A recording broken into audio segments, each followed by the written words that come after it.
آئیے اس دور میں چلتے ہیں جب زمین پر اندھیرا اپنے عروج پر تھا، مگر یہ صرف رات کا اندھیرا نہیں تھا، نہیں، یہ دلوں کا اندھیرا تھا، ایک ایسی تاریکی جس نے آپ سمجھے ہر چیز کو اپنی لپیٹ میں لے رکھا تھا۔ دنیا آپ سمجھیں پوری طرح سے راستے سے بھٹک چکی تھی۔ اللہ کا سب سے مقدس گھر کعبہ، وہاں 360 بت رکھے ہوئے تھے۔ سوچیے گا، سجدے تو ہو رہے تھے لیکن اللہ کے لیے نہیں۔ چہرے تو جھکتے تھے پر دل، وہ تو بتوں کی زنجیروں میں جکڑے ہوئے تھے۔ مکے کے جو سردار تھے وہ تو اپنے تکبر میں ڈوبے ہوئے تھے، اور لوگ اپنے ہاتھوں سے بت بناتے اور پھر انہی کے آگے فریاد کرتے تھے، یہاں تک کہ اپنی اولاد تک کو ان پر قربان کر دیتے تھے، صرف اس ایک امید پر کہ شاید یہ پتھر کے بت ان سے خوش ہو جائیں۔ لیکن جہاں انسان اس ضد اور انا میں گم تھا نا، وہیں ایک اور مخلوق تھی، ایک ایسی مخلوق جو سچ کی تلاش میں تھی۔ جی ہاں، جنات۔ انہیں نہ قریش کی ضد سے کوئی لینا دینا تھا، نہ سرداروں کی انا سے، وہ بس حقیقت جاننا چاہتے تھے۔ دیکھیے، ان کی اپنی دنیا میں ایک عجیب سی ہلچل مچی بھی تھی، ایک ایسا معمہ، ایک ایسی پہیلی تھی جس نے انہیں بے چین کر دیا تھا۔ اور یہ کوئی معمولی راز نہیں تھا، اس کا تعلق زمین سے نہیں، سیدھا آسمانوں سے تھا۔ پہلے ہوتا یہ تھا کہ جنات آسمانوں تک جاتے تھے، وہاں فرشتوں کی باتیں سنتے تھے، اور پھر زمین پر آ کر کاہنوں کو، نجومیوں کو خبریں دیتے تھے۔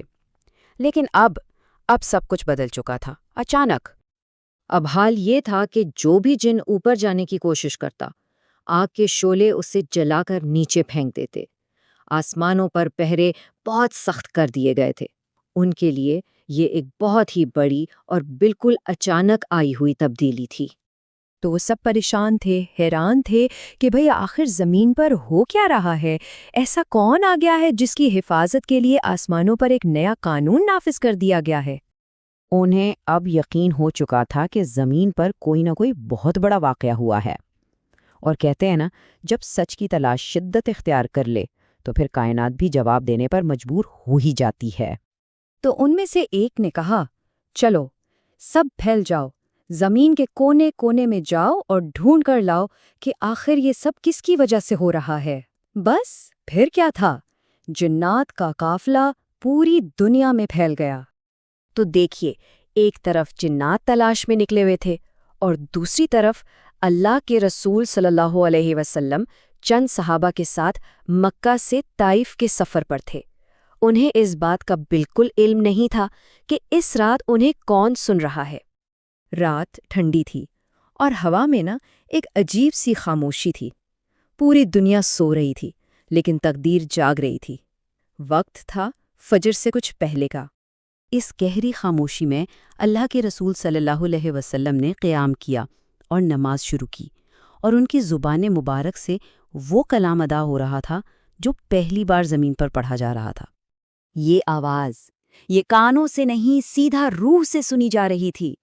قرآن کی آواز ریت پر نہیں، روحوں پر اثر کر رہی تھی، اور جنات کا وہ بھٹکا ہوا گروہ وہ بے اختیار اس آواز کی طرف کھچا چلا آیا، بالکل ویسے جیسے کوئی پیاسا پانی کی طرف بھاگتا ہے۔ اور جیسے ہی ان کے کانوں میں یہ الفاظ پڑے، وہ کانپ گئے، ان کی دنیا جیسے رک سی گئی، سانسیں تھم گئیں۔ ان میں سے ایک چیخا، یہ کسی انسان کا کلام ہو ہی نہیں سکتا، یہ یقیناً آسمان سے اتارا گیا کلام ہے۔ قرآن کی ایک ایک آیت ان کے دلوں میں اترتی چلی گئی۔ وہ شاید پیچھے ہٹنا بھی چاہتے ہوں گے، لیکن ان کے قدم جیسے زمینیں جکڑ لیے تھے۔ ایسا لگ رہا تھا جیسے یہ الفاظ ان کے اندر سینے میں برسوں سے لگا کوئی قفل کھول رہے ہوں۔ اور بس اسی لمحے سارا معمہ حل ہو گیا، ہر سوال کا جواب مل گیا۔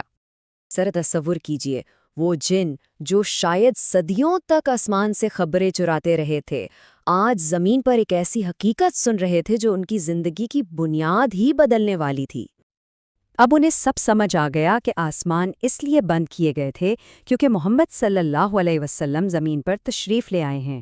انہوں نے فوراً اس پیغام پر ایمان قبول کیا اور فیصلہ کیا کہ اب سیدھا اپنی قوم کی طرف لوٹنا ہے۔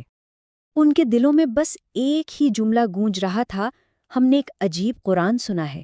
ان کی بے چینی، ان کا جوش، وہ دیکھنے لائق تھا۔ وہ جلد سے جلد بس کسی طرح یہ خبر اپنی قوم تک پہنچانا چاہتے تھے۔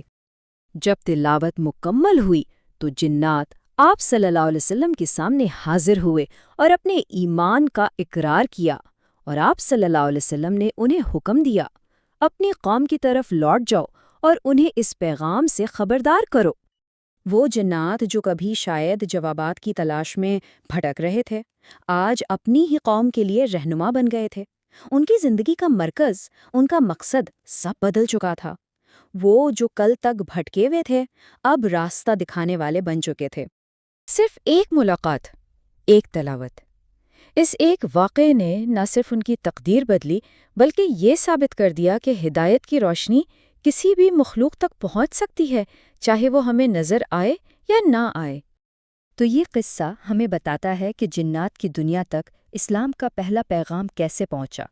یہ ہمیں سکھاتا ہے کہ قرآن کا پیغام صرف انسانوں کے لیے نہیں تھا، نہیں، یہ ایک آفاقی نور ہے جو کائنات کی ہر مخلوق کے لیے ہدایت بن کر آیا، اور جنات اس کے پہلے غیر انسانی گواہ بنے۔ لیکن یہ واقعہ ہمیں ایک بہت گہرے سوال پر چھوڑ جاتا ہے۔ ایک غیبی مخلوق کی سچ کی تلاش کی یہ کہانی خود حق کی جستجو کی فطرت کے بارے میں کیا بتاتی ہے؟ یہ ہمیں سوچنے پر مجبور کرتی ہے کہ جب نیت خالص ہو، جب تلاش سچی ہو، تو کائنات خود راستے بناتی ہے، پھر چاہے تلاش کرنے والا انسان ہو یا جن۔